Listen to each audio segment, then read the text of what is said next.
Well, it is 7, so why don't we, it looks like we probably have a quorum, so why don't we go ahead and call the roll and get rolling. Maria Ryan, Here? Stacy Gloss, Morgan Johnston, Here. Elizabeth Mashesky, Here. Todd Rusk, Andrew Stump, Here. Stephen Wald, Scott Tess. Here. All right, we do indeed have a quorum, so let's get rolling.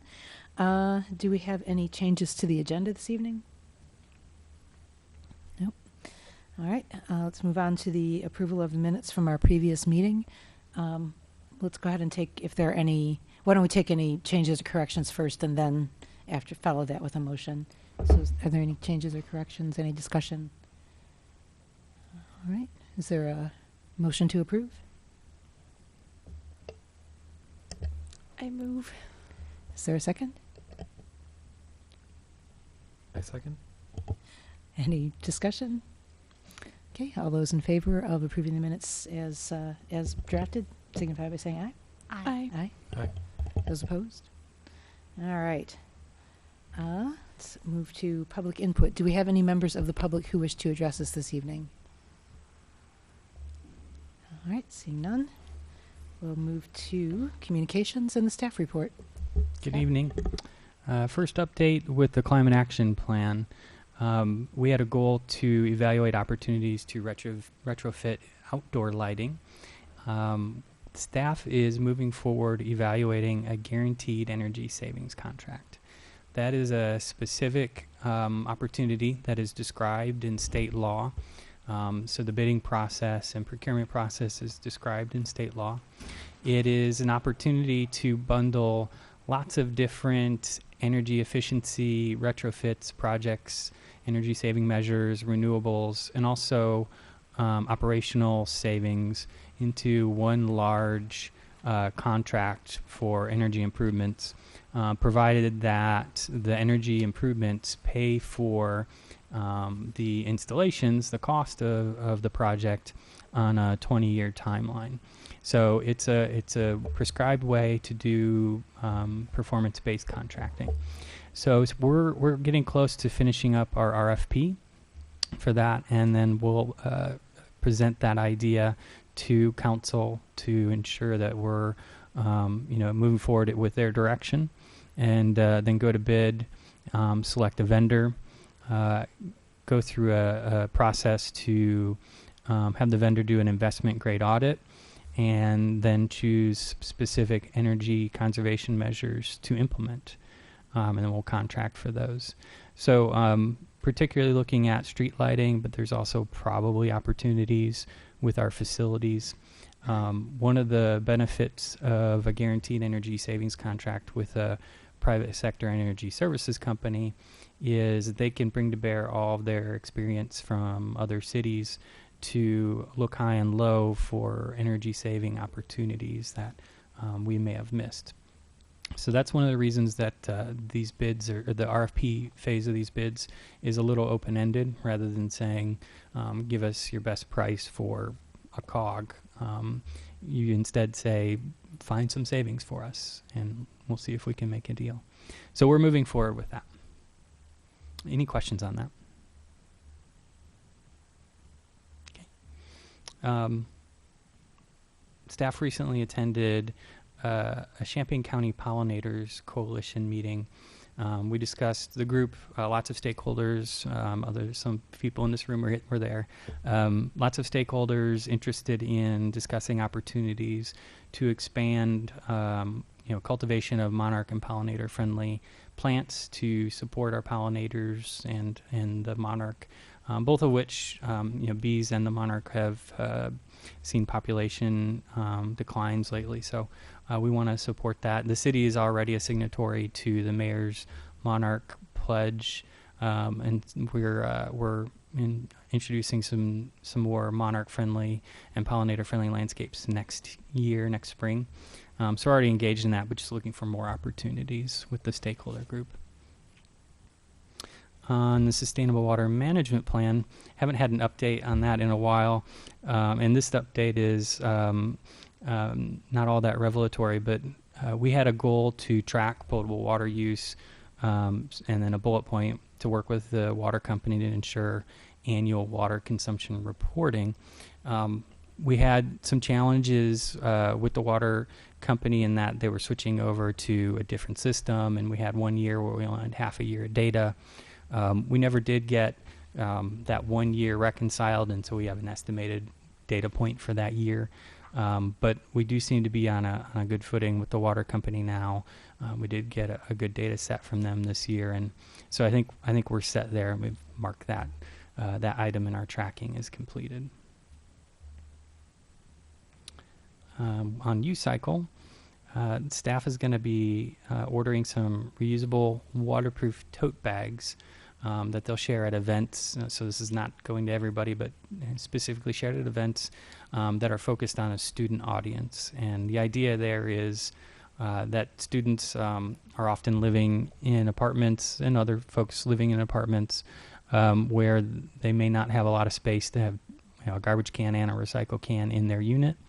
And so, the students can use this tote bag to hang on a doorknob and collect their recyclables without them dripping on the floor, and then carry that downstairs to the dumpster, the recycling toters by the dumpsters.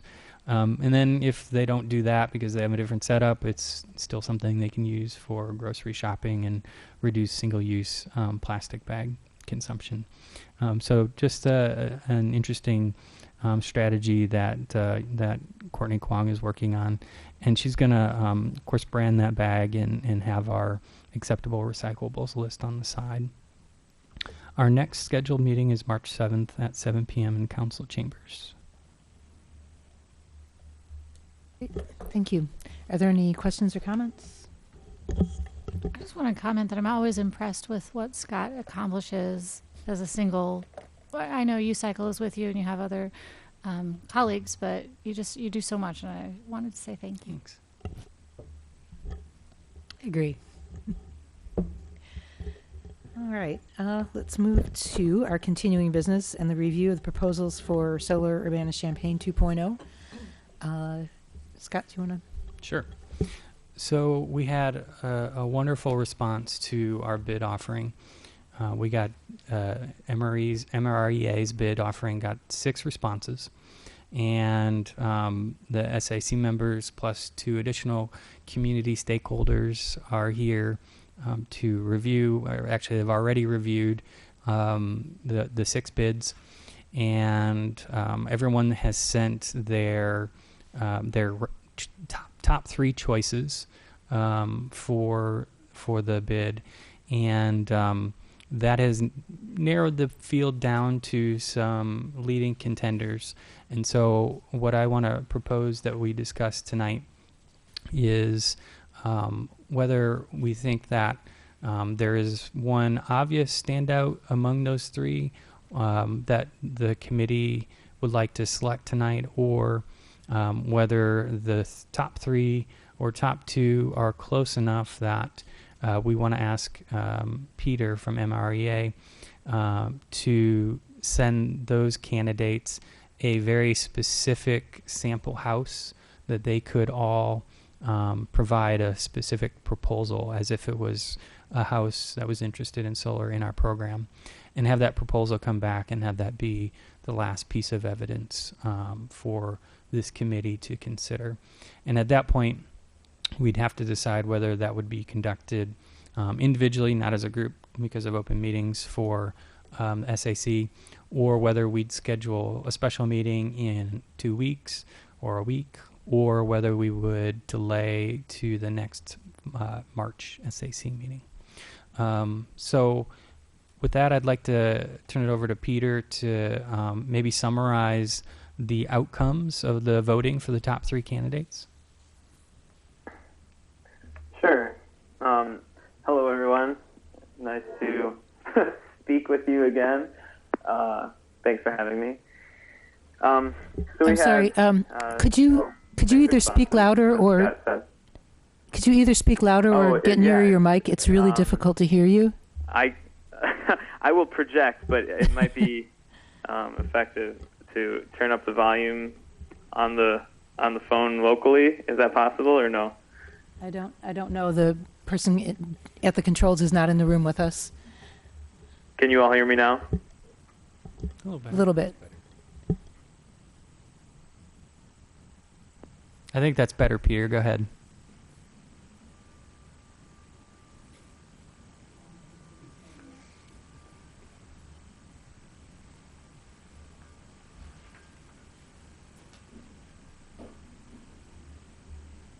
Can you hear me? Yes. Can you hear us? Yes, I can. All right. But now we've got the echo. I'm going to take out my my headphones and I will just speak briefly and then I'll put them back in. All right. So as Scott mentioned, we have 6 installers proposing. The first, Carlson Solar, had 0 votes from this committee. GRNE Solutions had 5 votes from this committee. New Prairie had 7 votes from this committee. Straight Up Solar had 8 votes from this committee. WCP Solar had 0 votes from this committee. And Wind Free Solar had 3 votes from this committee.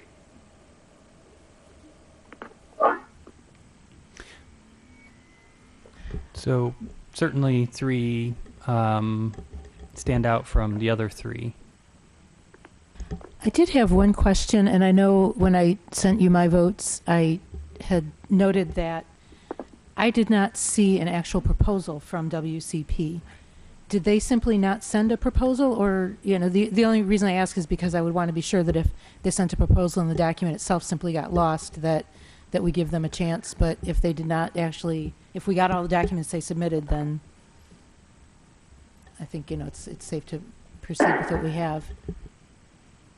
I can only imagine what happened at WCP, but from what I can tell, they just didn't read the request for proposals fully. It looks like they proposed an installation, a single installation on the location of the Midwest Renewable Energy Association's Milwaukee office.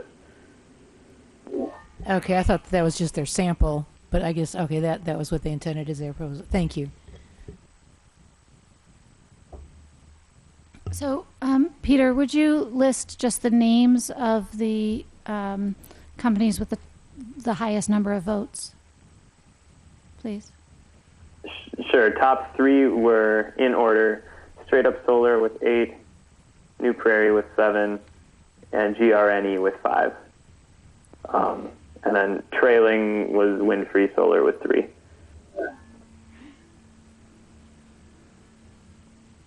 Well, I think that we really between 7 and 8 votes that it would be reasonable to get that next level of detail. The suggestion, Scott, you were saying about have them each, maybe each of the top 3 submit a proposal for a specific example. But I wouldn't want to delay it till March. I would look at a special meeting probably in 2 weeks. That's my thought. I see a lot of nods.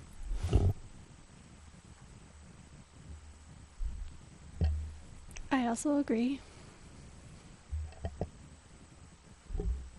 Agreed. Do we need a vote on this, or? Vote or maybe consensus, everyone can comment in consensus.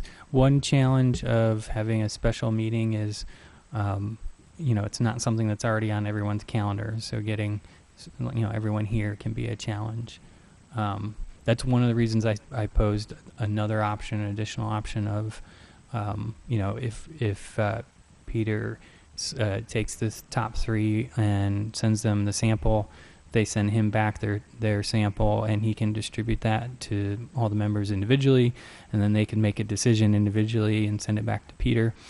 If you don't need discussion, if you want to see that sample from these top 3 and have discussion, then we'd have to have a meeting. So, from my perspective, what we got back from those proposers was totally viable for our community. And personally, I'm looking now for what is the most cost-effective of the choices. which means that, in my opinion, we don't need a discussion. Let's take a look at a real case in point with these this prices. I don't know, are we allowed to ask for like a best and final offer? See if anyone wants to sharpen their pencils, as the U of I says a lot. I don't know if that's a choice, but then we could, really, I like the idea of not trying to schedule an additional meeting if we are permitted to just do it through email. I missed that. Yeah, I mean, we can't Options. discuss over email, of course, but everyone could make their own individual decision and send that decision to Peter. That would be acceptable. So just walk me through it. If we all made our own individual decision, sent it to Peter, and the final votes were obviously all for one, or the vast majority of the, 8 or 10 of us, for one company, then MREA would proceed with implementing the agreement, and they could immediately start working as soon as, a week or two from now. I think that's a good characterization. And alternatively, we could go through the process and have the conversation in March, and then it would be mid-March, which could delay everything by a month. Right. Okay. How much advance warning do we need for a separate meeting? Like if we were to decide later that we actually need to meet? 72 hours. It's the Open Meetings Act scheduling and finding a room is not so much the barrier. I'm just concerned with everyone's schedules not already having that meeting plugged in. We may not get a lot of people that are able to attend.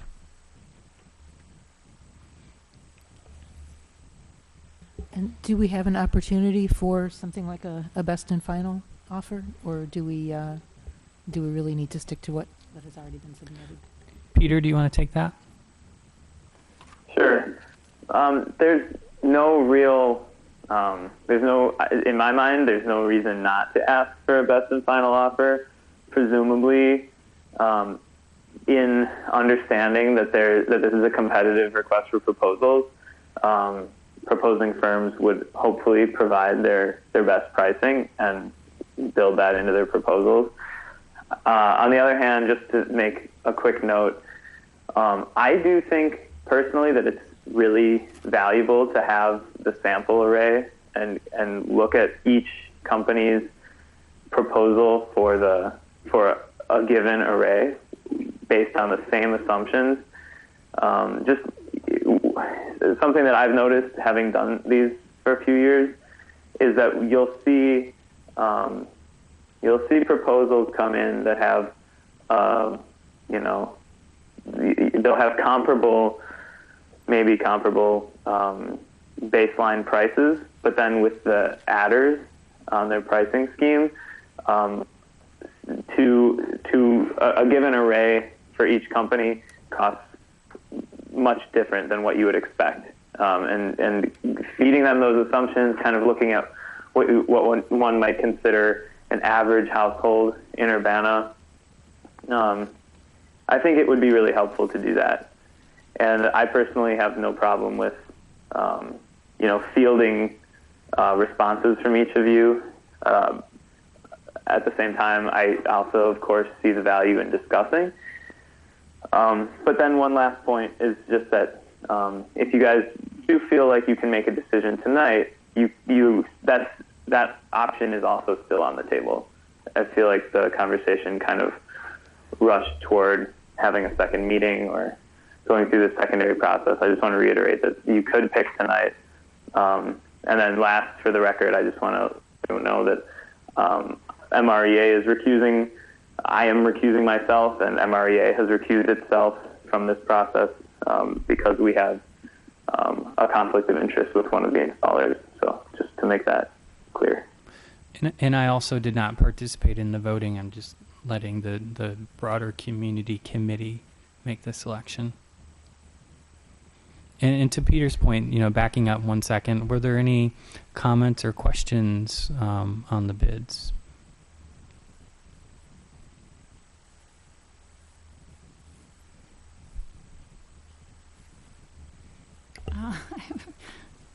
For the RFP that went out, Did we say there was a preference for Urbana or Central Illinois? Because the question about the preferred community, I just couldn't recall, and I didn't have it in front of me. Yeah, there was a short list of preferred qualifications, not required, and an installer located in the county was one of the preferred.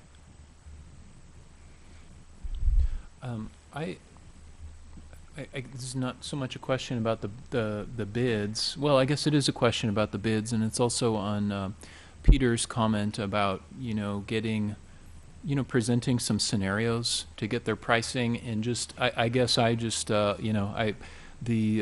point about getting pricing with the adders in all the different kinds of special cases I think is really important, because we don't have a community that's full of like the perfect scenario, and I think the adders, if we just look at the the base 265 per watt or $299 per watt, I think we're not making a decision based on all the on all the pricing evidence.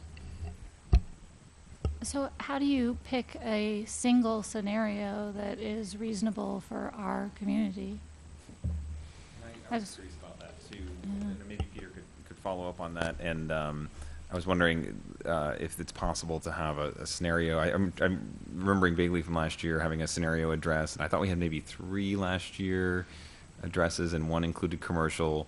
But I'd be curious if in a scenario or two, if there could be an A and a B option, and then maybe the A option would be sort of ideal, or so, and then maybe the B option would be a couple of different adders, some typical things that happened last year. And I was just curious if Peter if that's already in the plans, or if you could explain what that is.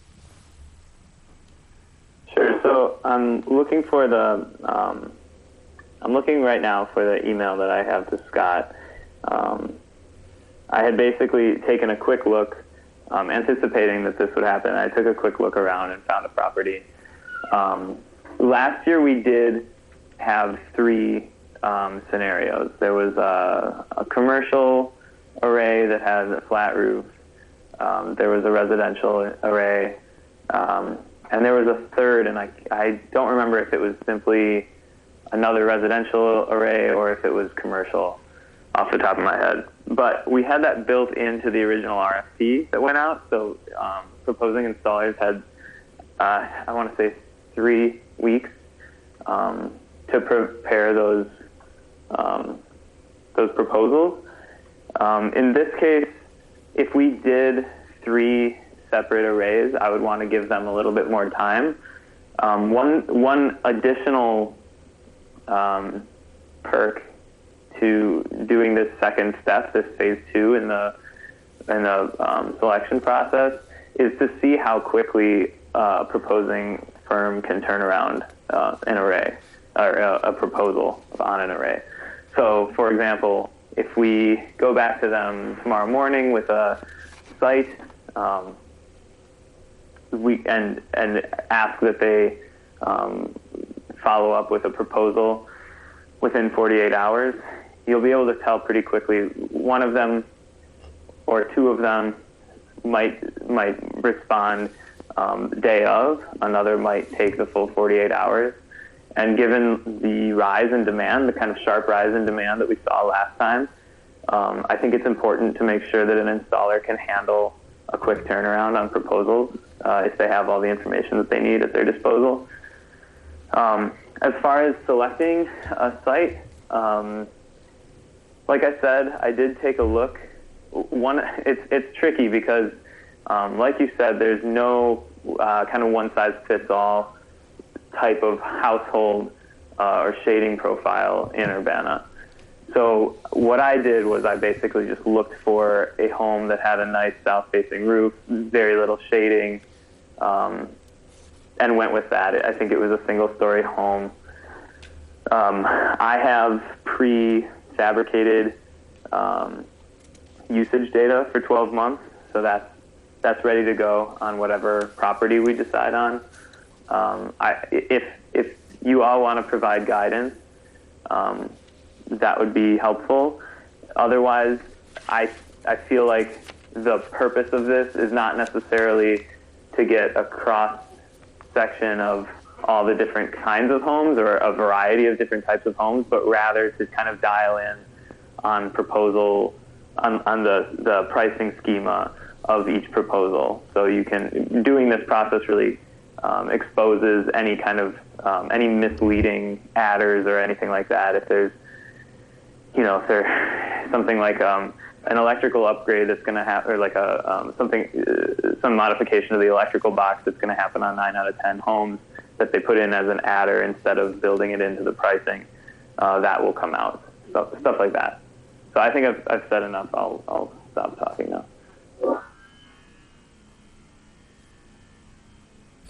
I'm wondering if in a selection of scenarios, you know, there's a scenario that's you know, maybe an ideal or almost ideal scenario, residential. You know, what about another scenario that has a lot of the challenges thrown at it, like, you know, what's pricing on a scenario that has steep roof and partial shading, you know, some amount of shading, because I've observed that a lot of people have some shading and they still want to be able to participate somehow. So if we can account for, and I think the adder in some of the cases that I had seen was a different type of panel that was an upgrade. And, you know, maybe if there's an assumption that some kind of a box upgrade is needed. So I guess I'm just kind of wondering if, you know, we kind of throw some of those challenge scenarios out there because there's a lot of people who live in those houses and would like to have a chance to have something on their roof. One consideration regarding shading is it wouldn't change the installation cost. It would just change the payback. So you wouldn't produce as much electricity. But I don't know that it would change the purchase price. Well, I guess, you know, like at my house in particular, there was one way that the contractor proposed to deal with the shading was a different type of panel that was able to pack in more generation in a given amount of surface area. And anyways, this is just some ideas. Could we ask for, you know, some kind of projections about payback periods under that type of a scenario as part of... Those should be built into, I wouldn't ask for that. Those would be built into a proposal, and whether they're there or not would be a good determining factor of whether you want to go with that installer. They should automatically have financial projections built into the proposal. Yeah, I think most of the respondents had a cash flow analysis as part of their sample proposal. I didn't remember if all of them had it or not. Yeah, I don't remember if all of them did or either. I didn't look for that specifically. So I don't think that we want to give them multiple scenarios, though. Todd, is that what you were advocating for, or were you suggesting that the scenario be more complex? I understood the suggestion to be that that it could be multiple scenarios, not a ton, but maybe 2 or 3. So if that is an acceptable practice or thing to ask, then those are, I just had some ideas. If it should only be one scenario, then it is what it is. Maybe I misheard. I thought that Peter said he wanted, if we were going to ask for multiple scenarios, we should give them additional time to respond, is what I thought he said. Peter, could you clarify that? Yeah. So all of this discussion is really good. What I typically do is I provide a relatively straightforward installation, limited shading. If you introduce shading, you're hopefully going to see different ways of looking at shading. So you could have, like I think Todd described, you could have, a proposing installer say, all right, we're going to put, looking at the shading profile, we're going to put more solar in, we're going to concentrate higher efficiency solar panels on this spot in the roof. And there will be fewer of them than if there were no shading. And then you might see another installer say, okay, we're going to fill the roof with panels because that's what these people are asking me to do. and I'm going to go with my lowest price panel because I'm competing on price here. And so it's not necessarily going to be an apples-to-apples comparison then.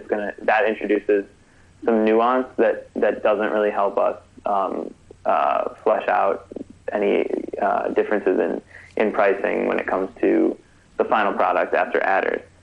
On the other hand, these idiosyncrasies between installers and between sites do expose other things, and there is nuance between installers. I'm just saying, what I would do would be to give them one site that's relatively straightforward, and see what they come back with in terms of price. And yes, I did suggest that if we give them 2 or 3, especially if we involve commercial, like a large flat roof commercial array, I would just want to give them a few more days than my typical 48-hour window as a request. So maybe we could do 2 or 3 scenarios, but give them a week. And then we give ourselves 3 days to evaluate them, or 3 or 4 days. Sometime after the 14th. Yeah, I think it'd be really helpful to have at least 2 scenarios. One that's straightforward, but one that includes a lot of the adders. Because I agree. I think that the people that are, especially the people that are left in the program, might be some of the people that had adder problems in previous years and would be interested in seeing those adders, what the final cost for some of those are. And that's truthfully, when I'm looking at them, that's the hardest thing for me to kind of digest, is sort of figuring out what they mean by adders. I mean, there are things like $1,000 for some conduit, or $2,000 for an electrical panel upgrade, and things that really do add up quite a lot. There were some of the items that just seemed like every single one would have it, like electrical conduit run inside. It sort of seemed like, why wasn't that just part of the base cost? But that's where I think it'd be really great to see the final proposal in a couple scenarios.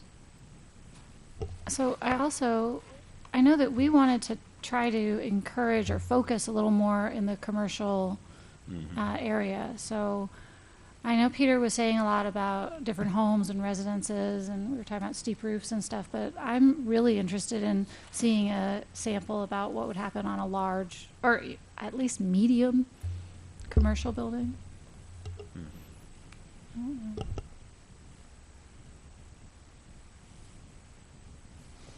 So it sounds like there's a emerging consensus towards having a second round with a sample. Sounds like there's emerging consensus to have multiple facilities in the sample and give the bidders a little bit more time. Is the consensus 2 houses, or 2 houses and 1 commercial, or 1 house, 1 commercial? I was sort of thinking maybe a straightforward commercial lot and maybe a little bit complicated residential. So 1 and 1. Also, I suggest having 1 in Champaign and 1 in Urbana, because the building codes are different. Good point. Yeah. Although, would you have a preference for the commercial versus the residential being in one or the other? As an Urbana townie, I'd have a preference for the commercial being in Urbana.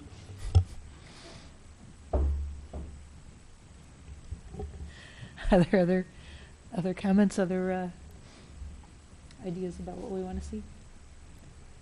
So I wanted to go back to the discussion versus email idea. Personally, I don't think we need to do a discussion. I think we can vote electronically, but I don't know if you guys agree. Well, maybe part of the discussion could be even now, I think it was brought up earlier, the question of local, and we had listed as a preferred item. So if we were voting 2 weeks from now, are we voting for our own preferred vendor based on just price, or based on price and we could even quantify a couple other things, or I don't know? You're gonna... I'll let Peter answer that. I would direct you to use the sheet on phase 2 with the knowledge of, you know, looking at these two competing proposals. You should have basically all the information to fill out the numerical score on the scoring sheet right now. But at the bottom, there's a little bit more information. I think it's just like sample information right now about the sample array. I would suggest, you know, looking at price on that, but also looking at as a customer, which of these proposals is clearest, most user-friendly, most robust, these kinds of questions to basically establish like which installer you think would be best. And I can, if you'd like, I can add sections for those considerations to the scoring sheet. Peter, I, you know, just to the question of number of scenarios, do you think 3, you know, say like 2 different residential and 1 commercial, is that unusual or, you know, an unusual burden to ask of bidders?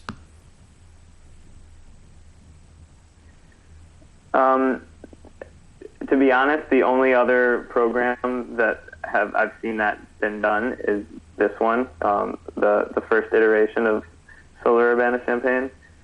I don't think it's going to necessarily help the committee arrive at a decision. I think it's going to introduce more nuance and make it possibly harder to make a decision. Okay. What about 2, Peter? Do you have an opinion on 2? What, residential and commercial? It's, you know, it's kind of the same. It's you're gonna have more information with which to make a decision. Overall, as a general rule in life, I think it's better to have more information than less.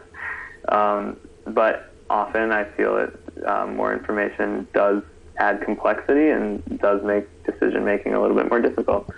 So I'm not saying that I'm not confident that this group can make a decision. I'm just saying it's not going to make it easier for you guys to do that.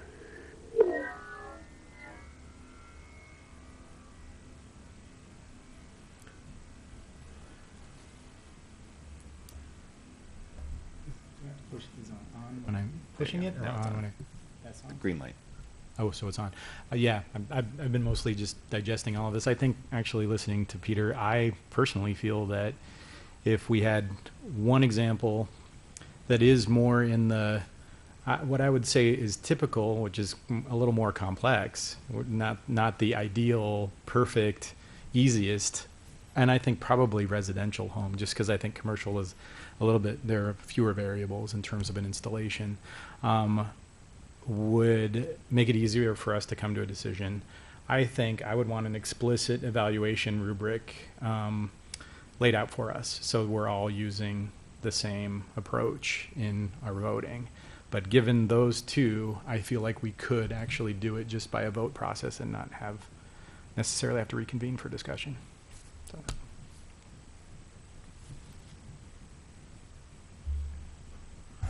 So Tor, what Just What to style- give what a little style bit more would you do? perspective on oh, I see. the number of commercial installs that we had in the first iteration of the program was 3 commercial properties, 3 agriculture, and then 75 residential, just to give you a sense of the proportion. And I know that we are focusing on, we want to get more commercial installations. I just want to give that piece of background information. Peter, do you have a rough idea of how many kilowatts those commercial were? Not off the top of my head. I mean, if a residential is 5 kilowatts and if a commercial was 10 or 20 or something, I don't know. But it's interesting to realize that they do add up quickly, even though there are fewer of them. The total power might add up. Oh, absolutely.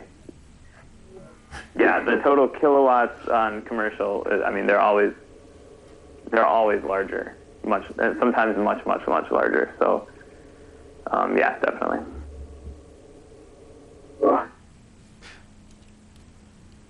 So Morgan, if your question is like, what might I suggest in terms of house type or form?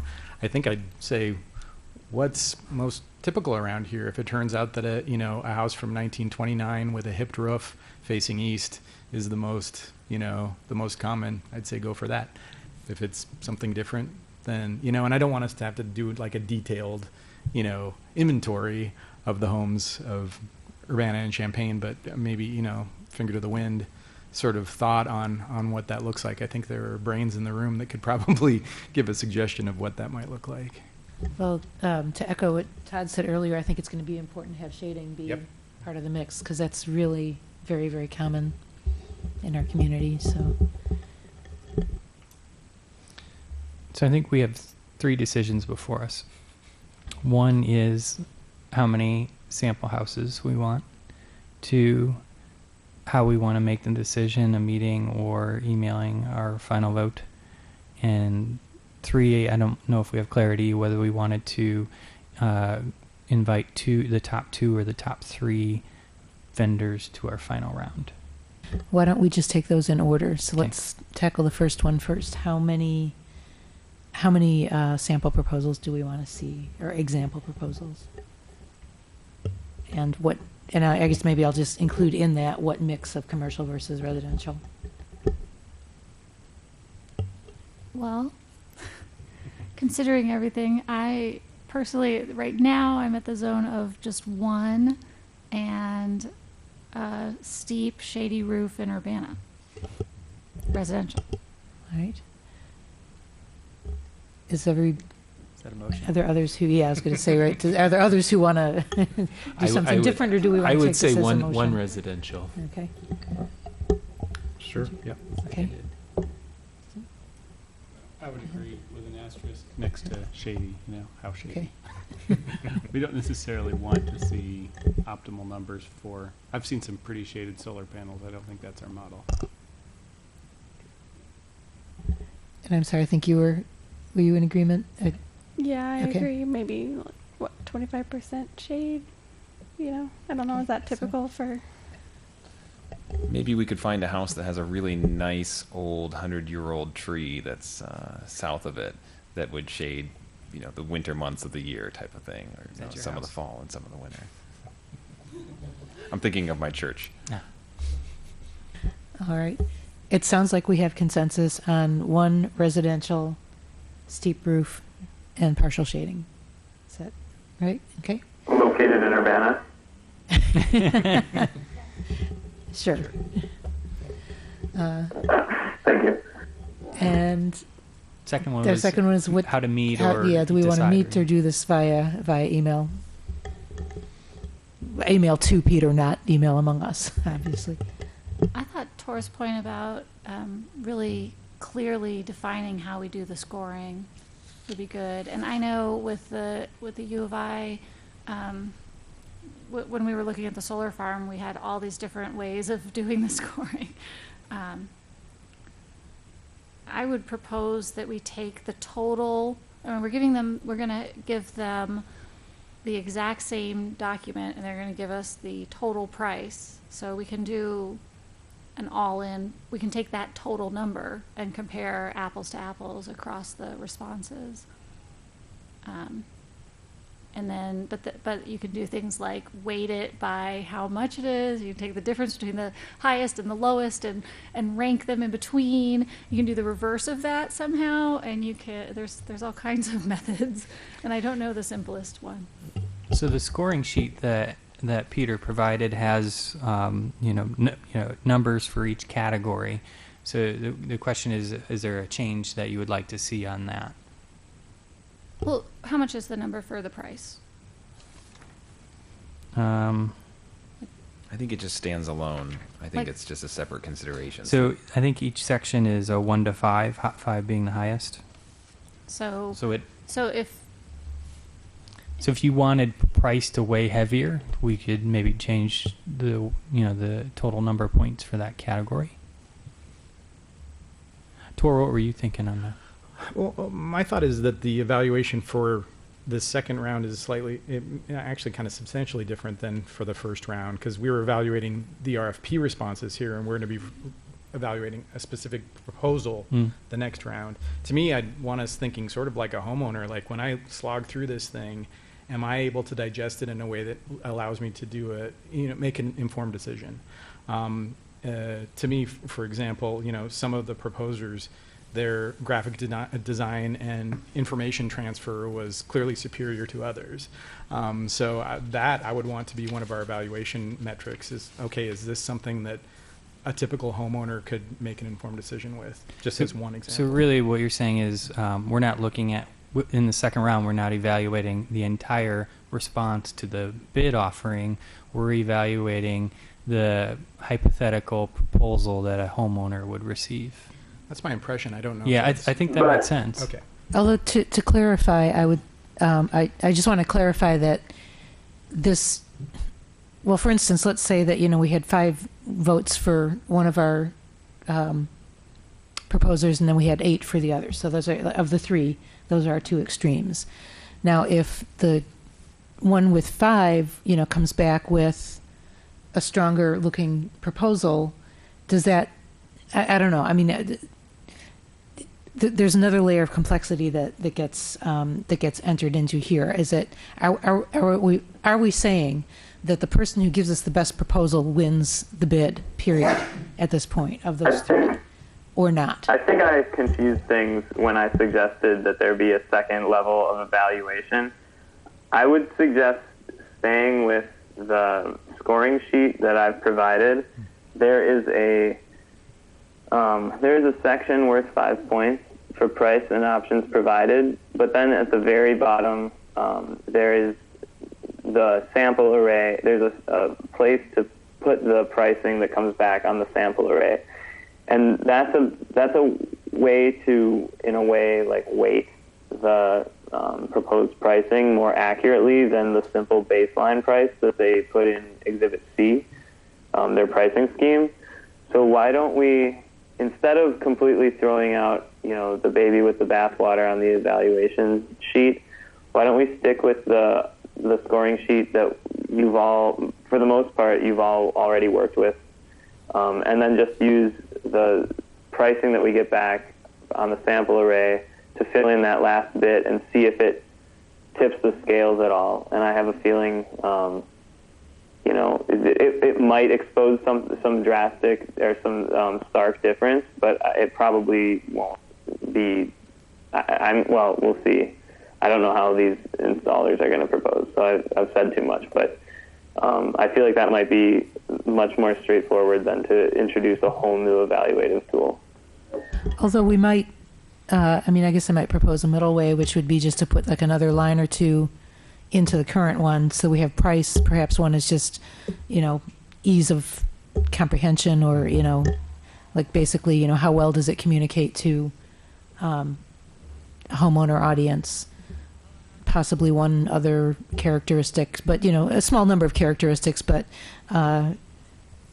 keep it integrated with the overall spreadsheet, but just maybe another characteristic or 2 to help distinguish among the proposals that we get back, or the examples that we get back. That might be a way to address your kind of weighting issue too, because if we go through this process, we've gone through this process once, and we've kind of arrived at a score.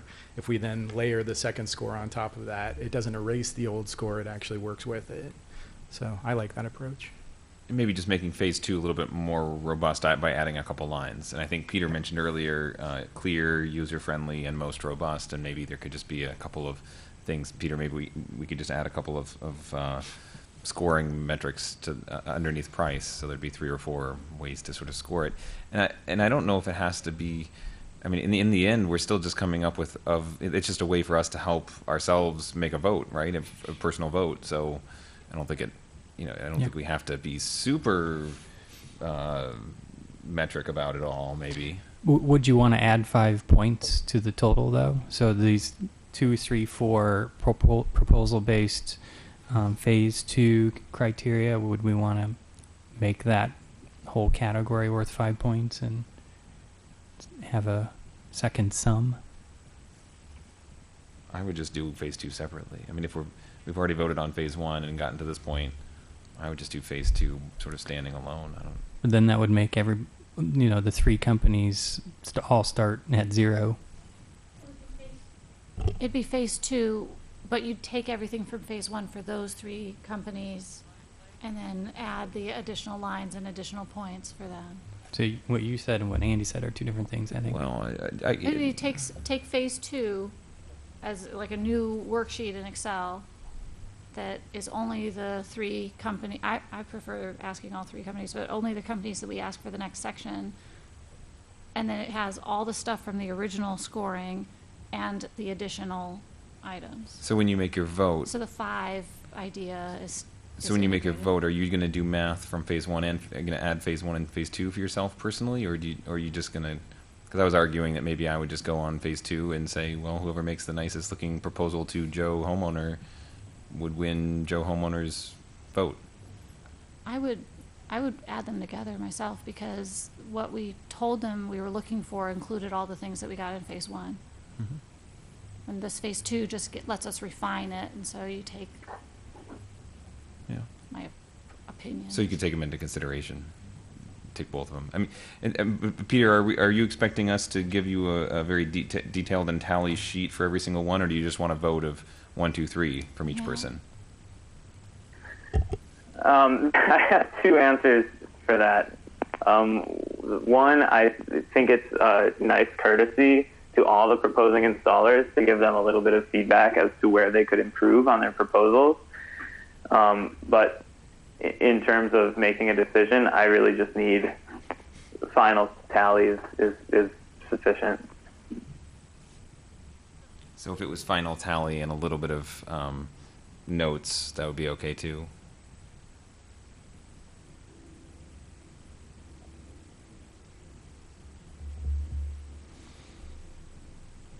You want to repeat that, Andy? You might. So Peter, like you have a section for notes down here. I don't know if I really feel like going back and figuring out which people have a sexual harassment policy and exactly examining every single detail of that. I think that all 3 probably did to get to this point. I don't know if I really want to go back and have to do a lot of. No, don't worry about that. Okay. I'm a little bit unclear. Are you saying that you do want our spreadsheets back from us, or you just want our overall assessment? I need at least the tally from everyone, but if folks do have filled out spreadsheets, if anyone has something that's completely filled out that they would like to share, I will be happy to take that and use it in my response to the installers that don't get selected. When you say tally, do you just mean this is my first choice, second choice, third choice, or when you say tally, do you mean the numeric scores for each one from the spreadsheet?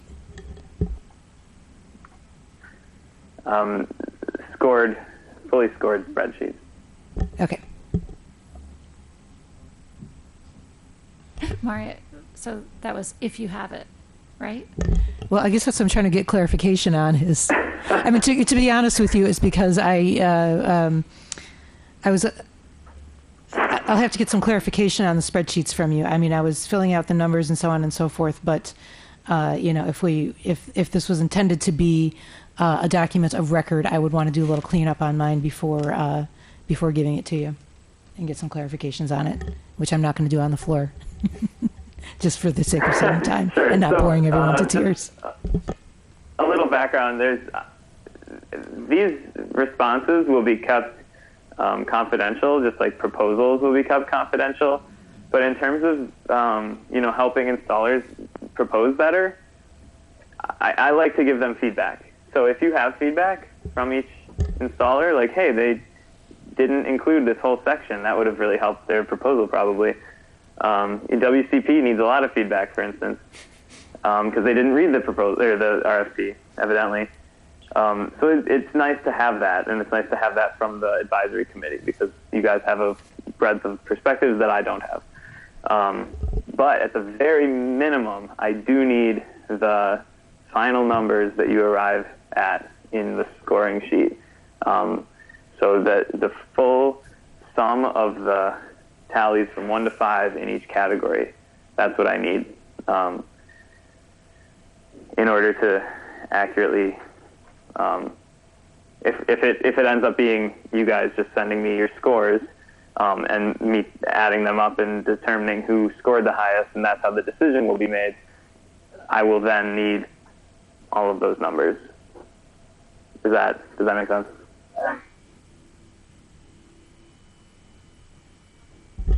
So basically, send you back the spreadsheet. Yes, please. That's what I'm hearing. Okay. All right. At any rate, we have decided that we want to ask them for one example proposal.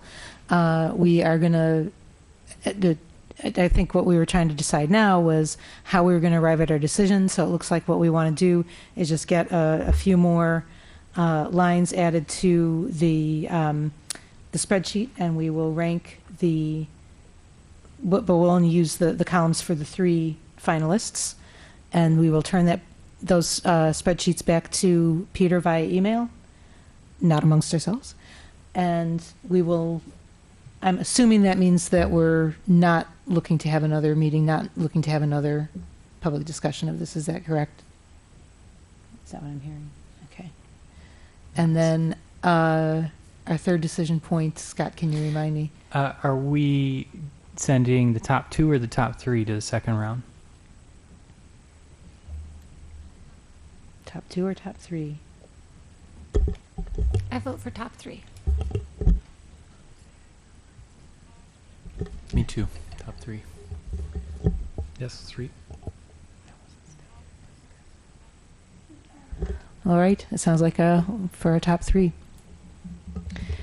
Do we have any other discussion that we need to have on this evening? Peter? Mhm. Sorry. How much time are we going to give them to return the proposal? Peter, what do you think is reasonable and fair? Let's give them until end of business on February 15th. So one full week. Yeah. And then what's our deadline for turning it around? Do you feel like you could get you could turn those back around by the end of the day on Friday the 17th, or do you want through the weekend to Monday that's President's Day, Tuesday the 21st? Is there a Weekend would help me. okay? Can I back us up a second? Because I thought we were talking about only giving them 48 hours if we only gave them one scenario. And didn't we land on only one scenario? You're right. That is So true. can we change it to push them forward and give us this coming weekend? Todd, would that give you decent time? Sure. Should we shoot for Monday the 13th or Valentine's Day, Tuesday? So my suggestion is, and I don't know how long it takes you to get your request back out to them. Today's Tuesday, right? I mean, are you thinking you could get it out to them tomorrow and they could give it back to us Friday? Possibly, or is that really pushing? That was my hope to do that, yes. And then give us until the following Friday, the 17th. Or Tuesday. Or Maybe not the 14th. How about the 15th?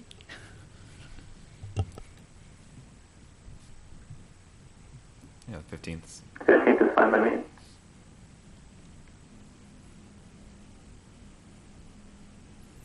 All right. So the bidders get to the end of the business week, and we get until the 15th. And then Peter, obviously inside that is your turnaround time, so you would be getting it from the bidders on, if it's 48 hours, I presume that, was that Wednesday, Thursday, be Friday. Can you get that turned around same day?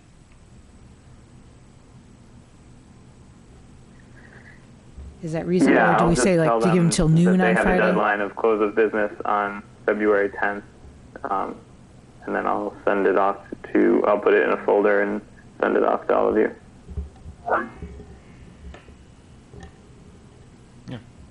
Okay.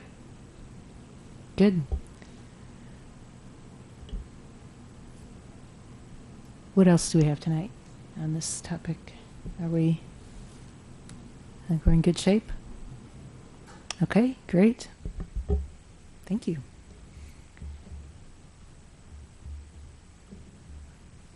All right. Let's turn to new business, and we have one item of new business tonight, commission meeting format, and this is to pick up on some of our conversation, or some conversations that came up around the youth engagement topic that we discussed toward the end of last year and a little bit into this year. And Todd, I know you had wanted to, talk this out a little bit further. Okay. Well, thank you. So, at the core of the discussion point, as I'm seeing it, is an interest in having fostering an environment where public participation is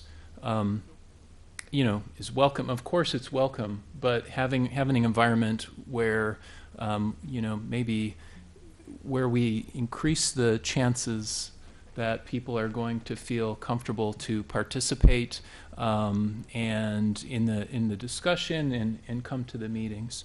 And so some public feedback, or some feedback that I received, has been that the formality of the meeting structure, even this location,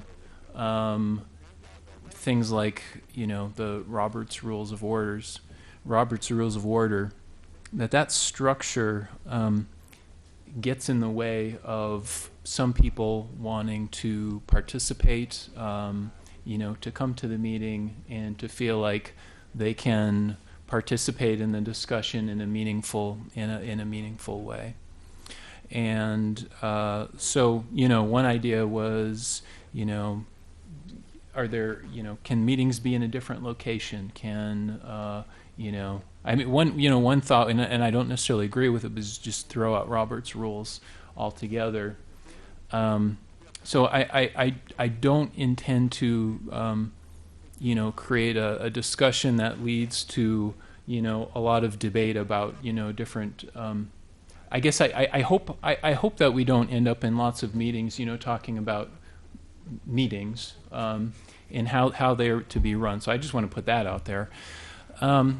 So I guess just to flesh out the thought, one possible proposal for, I guess the idea is to find out, well, how do other people feel about this? Is there an interest in exploring something different? So one possible idea could be, do we have like an alternating formal meeting structure, where the voting occurs and things proceed according to the normal status quo, Robert's Rules, and then we have maybe alternate meetings on alternating months around the conference room table, and maybe in a with an agenda, a structured meeting, but where maybe public input can be allowed on a more fluid basis, and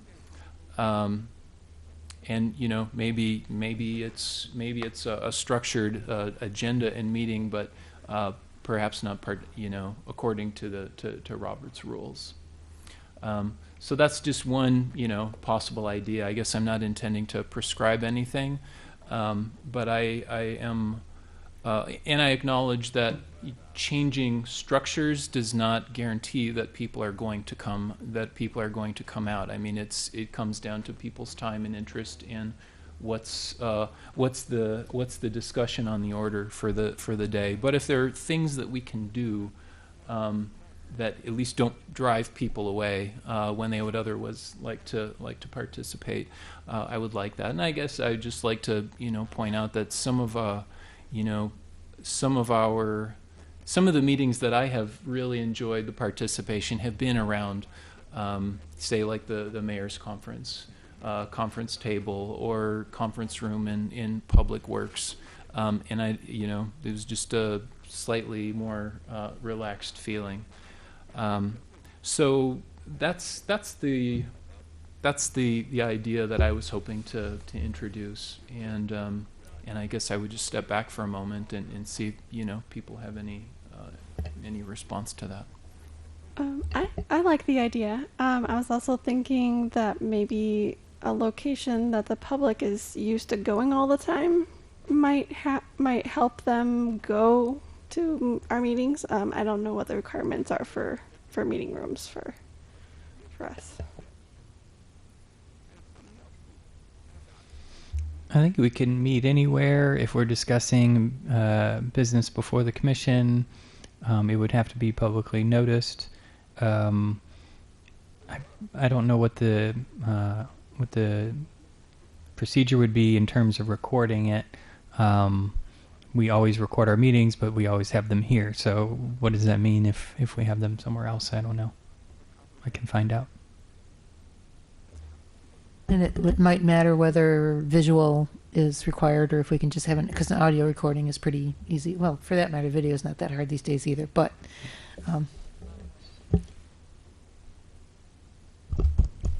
Okay, I'm gonna speak briefly in defense of the formality of Robert's Rules of Order, not about this room versus another room. I think those rules may be a barrier and they may seem rigid, but they protect the public as much as they potentially work against public participation, and they guarantee relatively equal or even-handed right to address the commission in a balanced way. They also protect the commission's time and structure and staff time to make sure there's limits that are going to be equally provided. So I think there's always an open-ended opportunity, with reasonable limits that can be waived for public input in every meeting.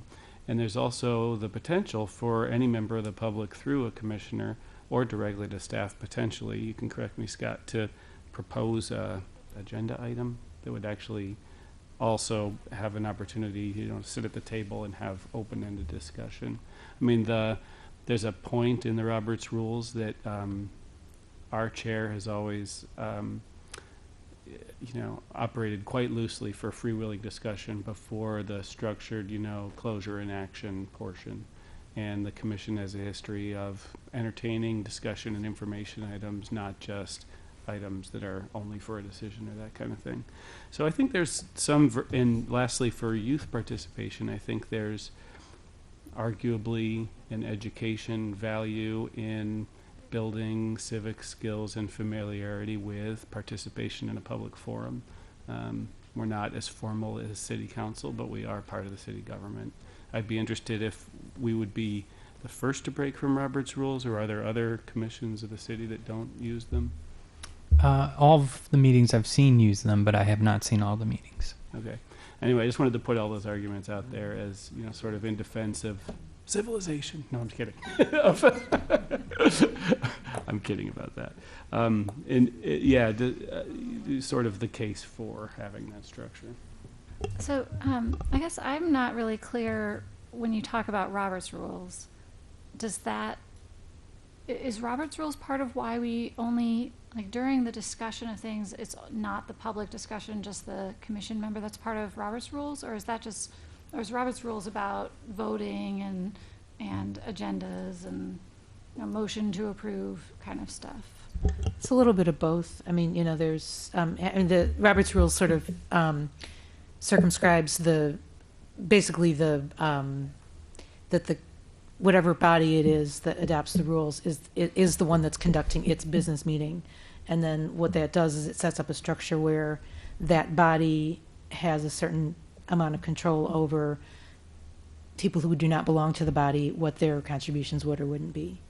But then I think in the context of city government, you also have, bylaws and ordinances, and sometimes even state statute comes into the mix as well. So I could picture us sitting around a conference table and having community members like our solar advisory group here could be part of the meeting, but So that means that when we started talking about stormwater utility fees, and we're all mentioning something, they might mention something as well. And that, to me, would be a wonderful addition to our discussion. And then when we had a vote, we'd still follow exactly the same process of how the conversation went, exactly like it was with solar, except with whatever topic it was. So it's still very polite. You only have one person talking at a time. They're acknowledged by the chair, that kind of thing. And then when you go to vote, instead of just doing an all in favor and opposed, we'd probably have to switch to, I would want us to switch to a roll call vote, which would clarify exactly who in the room actually is allowed to vote. Right? Because you name everybody. Although I think we're pretty clear just by the fact of being a constituted commission as to who does and doesn't have the right to vote, that I don't know that we're even at liberty to extend that right to others. Yeah, I just meant that instead of saying, all in favor, you wouldn't end up having them Oh, accidentally I see. say Right. aye. Yeah. Well, of course, it's one of the advantages of a relatively small body. You can kind of lip read.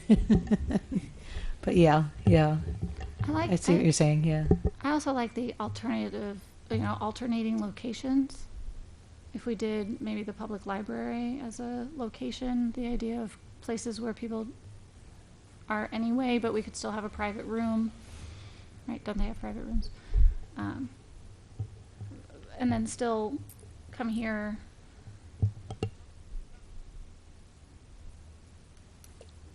One thing I was just going to mention briefly, I'm just thinking back to when CCNet had some talks that were maybe wind oriented, or maybe they were county level talks that were wind talks. Sometimes there's some contentious issues out there that people get upset about sometimes. I don't think that you tend to touch on those too often, but it's interesting to realize that there are times when people get up and have to be reminded of the rules of order and things like that. I will also mention that if anybody's interested in coming to our third Thursday CCNet talks, we have sort of community-led discussion groups as well. Yeah, and I was thinking too that I think it would, whatever route we take, we do want to, we would just want to ensure that we have a structure that kind of defines, when speaking isn't allowed and under what circumstances, simply so that you don't have it be arbitrary that, well, gee, I really like Andy and I think he's interesting and I'm the chair, so I'm just going to let him talk his head off. But Tor over here, 5 seconds in, I'm going to say, hey, you're not part of this body, so sorry. But, on the other hand, that, if there is somebody who really is coming in with, that for whatever reasons is being disruptive or is, not contributing in a pertinent way to the discussion, that there is some kind of criteria under which that can be reasonably judged without being prejudicial. Just to reiterate, I guess my thought is that we would keep Robert's rules and consider alternative locations. I don't know if it'd be every other month or once a quarter, in order to have a more inviting, and we could sort of encourage people to come to that one and see what sort of response we get. It's an idea. So I've observed that most of our presenters, public commenters, and silent guests have arrived here one of two ways.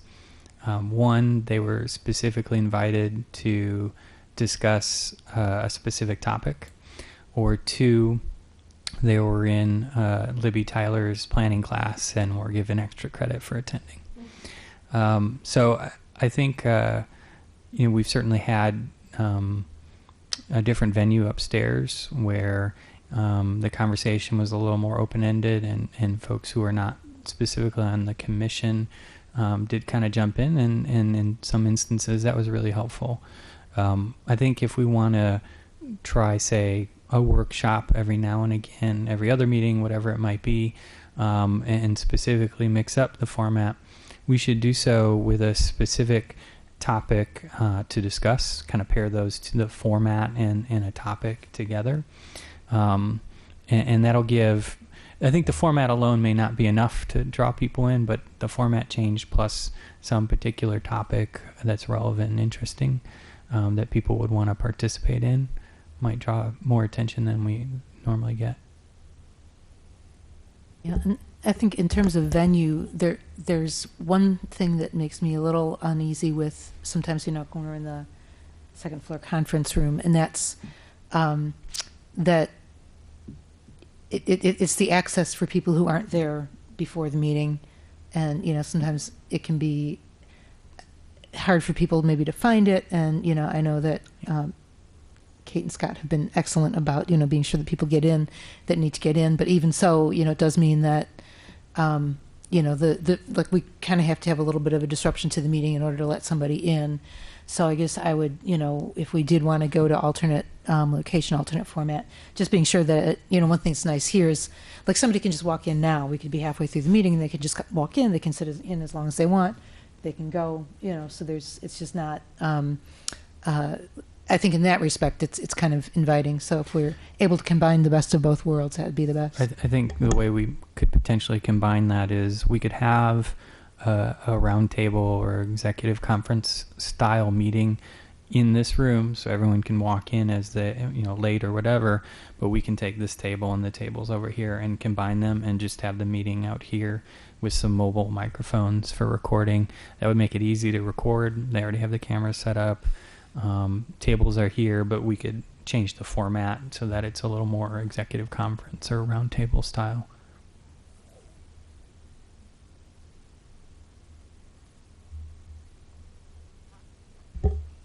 Other comments, suggestions, ideas? I mean, it sounds to me, and again, and I'll especially want to check in with you, that people are comfortable with the idea of at least having, kind of an alternative format from, on some, it doesn't sound like we have any particular consensus on how frequently, but, certainly to have it more than once a year, to have a different format that's a little bit more of a discussion, it's a little bit more of a forum in a venue that is more conducive to that. I did like Scott's suggestion of, maybe pairing it with, as opposed to here's an arbitrary prescribed schedule of when these kinds of things would occur, kind of pairing it with here's a topic where some of us think that we want this kind of structure would help with that kind of discussion. So I like that idea of intentionally choosing choosing topics where we might want to try that.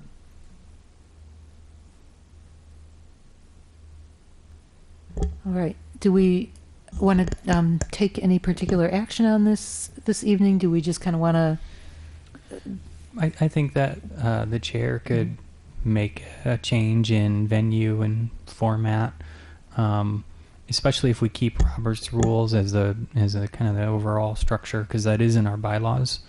But if we kept Robert's rules and just had an agenda item that was, workshop on some topic, then that would be the portion of the meeting where we could go through the meeting minutes and approving that real quickly and move on to the more open-ended discussion where folks from the public are invited to participate and have that be an agenda item. I don't know that we need to do anything in particular except just make plans for that. All right. Just one other, Morgan mentioned, when talking about venue was the library. And so, I don't know if that's, I haven't thought of that as a venue, logistically. But I guess, if it is something that could be that is a place where there's lots of people all the time, and I kind of like that idea as a venue where if we really want to have people, might be nice to be where they already are, because this is not a high traffic facility at Tuesday night.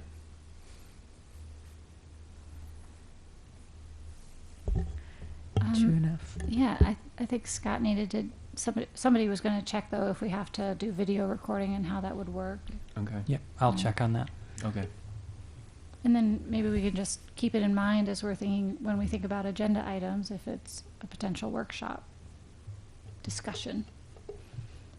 Yeah, and I would foresee a strong role for that when it comes time to update and revise the climate action plan.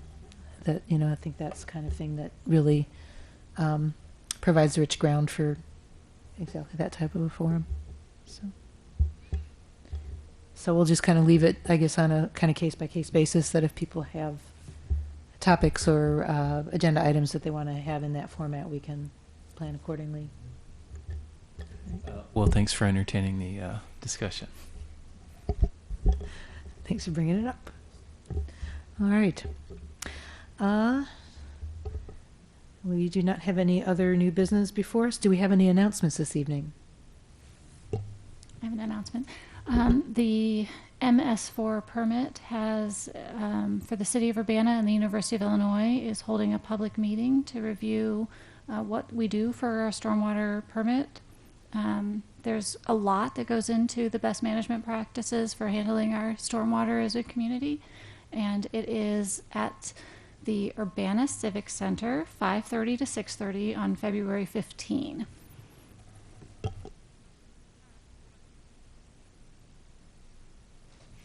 Any other announcements?